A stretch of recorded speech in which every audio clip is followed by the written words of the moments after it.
Hello दोस्तों, welcome back to Shivangi पाठशाला। हमने अपना पूरा 6 क्लास का चैप्टर ख़त्म कर लिया है हिस्ट्री का। और हमने पूरे उस चैप्टर को हर एक टॉपिक को कवर किया, बहुत अच्छे से कवर किया। हम इस लेक्चर में अपने पूरे 6 क्लास का जो चैप्टर 1 है उस हिस्ट्री का, उसको हम पूरा चैप्टर कंप्लीट करेंगे, क्विक रिवीजन करेंगे। तो हम स्टार्ट करते हैं। जैसे कि सामान्यतः हिस्ट्री को 3 खंडों में देखते हैं। ये आपके बुक में दिया गया है, लेकिन थोड़ा सा दिमाग लगा के हमको समझना पड़ता है। जैसे कि प्राचीन इतिहास हुआ, मध्य इतिहास हुआ, आधुनिक इतिहास। प्राचीन इतिहास में हम इसको भी बाद में डिवाइड करेंगे, लेकिन प्राचीन इतिहास में आप सारे एंशियंट चीज़ों को पढ़ोगे। मध्य इतिहास में आप फिर आ जाओगे, जैसे कि मुगल काल, इस्लाम काल, इस्लाम, ये सब सारी चीज़ें आ जाएंगी। आधुनिक में भी आप आ जाओगे तो बहुत सारी चीज़ें इंक्लूड हो जाएंगी, जिसमें कि ब्रिटिश प्रमुख होते हैं। आपको पता है, एक बार यूपीएससी ने शायद मेंस में ये क्वेश्चन पूछा है। किसी राइटर ने लिखा था कि किसी राइटर ने डिवाइड किया था इंडिया के हिस्ट्री को 3 पार्ट में, इस्लामिक काल और फिर ब्रिटिश काल, फिर उसके बाद एंशियंट में हिंदू काल। तो उस हिसाब से यूपीएससी ने सवाल भी पूछा था कि क्या हम अगर धर्म के आधार पर भारत को ऐसे 3 पार्ट में डिवाइड करें तो ये कितना सही है और कितना गलत है। यूपीएससी का क्वेश्चन अगर आप लोग देखते हो कि तो आपको पता भी होगा कि ऐसा सवाल पूछा गया था। तो खैर वो चीज़ें बात की हैं, हम बाद में डिस्कस करेंगे। पहले ये देखते कि हम हिस्ट्री को 3 पार्ट में डिवाइड करते हैं, हमने यही देखा था। इसके बाद हमने अपने चैप्टर को स्टार्ट किया था रसीदा के सवाल से। याद आ रहा है आपको?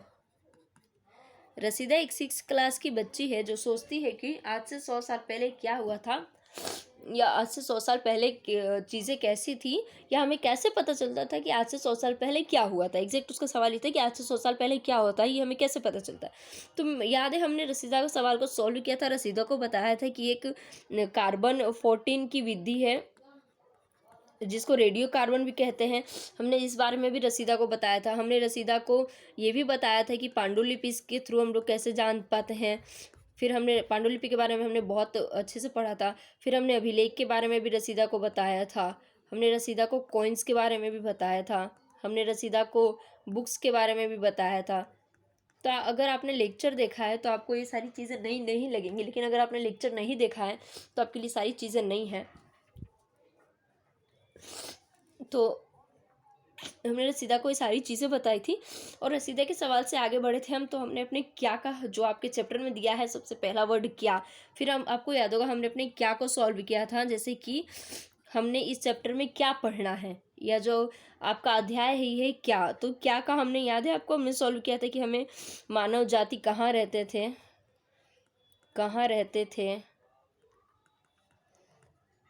क्या खाते थे, कौन कौन सा वर्ग था, ये सारी चीज़ें। आखेटक थे, क्या थे, व्यापार क्या था, और उनका मनोरंजन कैसे होता था। हमने ये सारी चीज़ें, इससे भी ज़्यादा डिस्कस की है हमने। इसके बाद फिर इस क्या के बाद हमने डिस्कस किया था अपना कहाँ कि मानव सभ्यता का शुरुआत कहाँ हुआ, जिसमें हमने गंगा नदी को डिस्कस किया था, जिसमें मगध का भी डिस्कस किया था हमने। फिर सिंधु को डिस्कस किया था, जहाँ हड़प्पा हुई। फिर हमने नर्मदा को डिस्कस किया था, जिसमें आपको महाजनपद में आगे चल के उज्जैन को पढ़ना होगा। ये छोटी छोटी चीज़ें डिस्कस की थी। इन्हीं के थ्रू हमने आपके पूरे चैप्टर को समझने की कोशिश की थी। हमने इन चीज़ों को मानचित्र में देखा था, और मानचित्र से कैसे निकालना है छोटे छोटे पॉइंट्स, वो भी सीखे थे। इसके बाद वाले लेक्चर में हमने देखा था अपने देश का नाम, देखा था कि कैसे इंडिया पड़ा। नीचे कमेंट करके बताओ, इंडिया नाम किसने रखा था, हिंदुस्तान किसने रखा था। ये जो भारत पड़ा, ये भी हमने डिस्कस किया था। इसके बाद हमने अपने क्यों का भी जवाब ढूंढा था। क्यों मतलब कि अगर कोई सिविलाइजेशन स्टार्ट होती है तो क्यों होती है, कहाँ होती है, उसके स्टार्ट होने के पीछे के कारण क्या होते हैं, या जो भी हमारा जो प्रोसेस था आखेटक से संग्राहक बनने का, फिर संग्राहक से कृषक बनने का। तो ये सारी चीज़ें हमने पढ़ी थी, समझी थी। अपने अतीत के बारे में कैसे जाने, हमने ये भी जब हमने पढ़ा था अतीत के बारे में कैसे जाने, तो हमने पांडुलिपि के बारे में और कोइंस के बारे में, अभिलेख के बारे में बहुत अच्छे से डिस्कस किया था। और फिर उसके बाद हमने वो अपने डेट्स वाले भी टॉपिक को कंप्लीट कर लिया था बहुत अच्छे से। तो अगर आपने पढ़ा है, समझा है, तो आपके लिए ज़्यादा प्रॉब्लम वाली बात नहीं है। आप बहुत आराम से पूरे चैप्टर को समेट लोगे। तो हम इसमें देखेंगे कि हम हिस्ट्री को 3 पार्ट में डिवाइड करते हैं। पहला है मानव आखेटक, फिर देखते हैं कि मानव, पहले मानव कैसे बना, फिर हम देखते हैं कि मानव जब मानव बनते हैं तो सबसे पहले आखेटक बनता है। आखेटक मतलब होता है वो वर्ग जो शिकार करता है, जिसके ना रहने का ठीक है, ना ही खाने का ठीक है, ना ही पीने का ठीक है। फिर आखेटक बनता है, आखेटक के बाद वो खाद्य संग्राहक बनता है। उसके बाद वो चीज़ें कलेक्ट करने, मान लीजिए किसी जानवर को मारता है तो उसके मांस को कलेक्ट कर लेता है, या मछली मार के मछली को कलेक्ट कर लेता है, क्योंकि अब इसके पास आग होती है तो ये पकाना सीख चुका है। और ये चीज़ों को, फल फूल को कलेक्ट कर लेता है, कलेक्ट करके अपने पास रखता है और इनको पका के खाता है।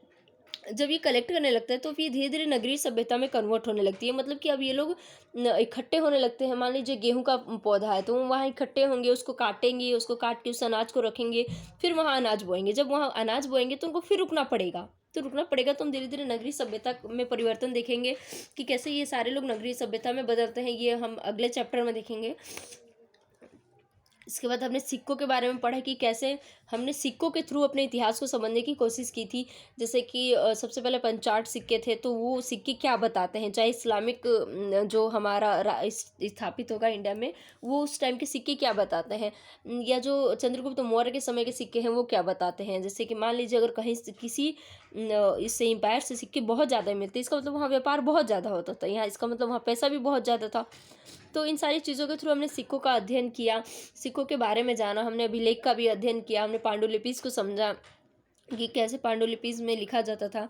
हिमालय का जो हिमालय के साइड मिलता है बुर्ज, उसको छील के उसके छाल पे लिखा जाता था। ये सारे क्वेश्चंस पांडुलिपिस के यूपीएससी में भी आए और सिक्कों के बारे में भी यूपीएससी में आया था। फिर हमने समझा कि पुरातत्वविद किसे कहते हैं, या पुरातत्व का मतलब क्या होता है। फिर हमने उन सारी सभ्यताओं को डिस्कस की जो नदियों के किनारे बसने स्टार्ट हुई। हमने ये भी समझा कि नदियों के किनारे ही सभ्यताएं क्यों बसी।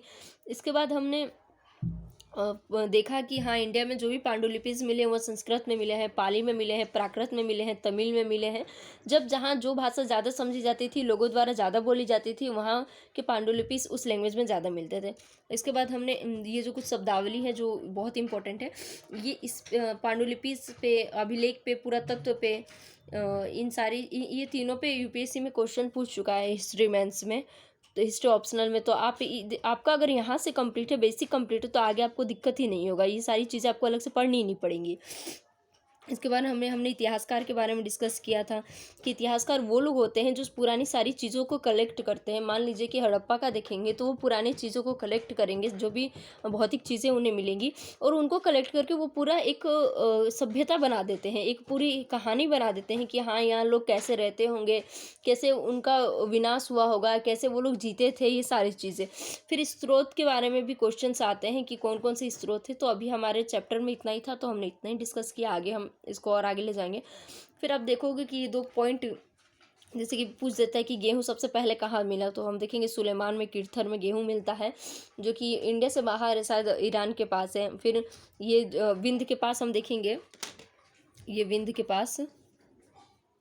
पास हमको चावल मिलता है, चावल की खेती का साक्ष्य मिलता है इंडिया में, जो कोल्हिड़वा और चोपामेंडो जगह है वहाँ पे मिलता है। तो ये सारी चीज़ें मिलती हैं। इस चैप्टर में इतना ही था, इसके बाद हम नेक्स्ट चैप्टर को कवर करेंगे। थैंक यू, जय हिंद। मेरे चैनल को सब्सक्राइब कीजिए, लाइक कीजिए। Thank you.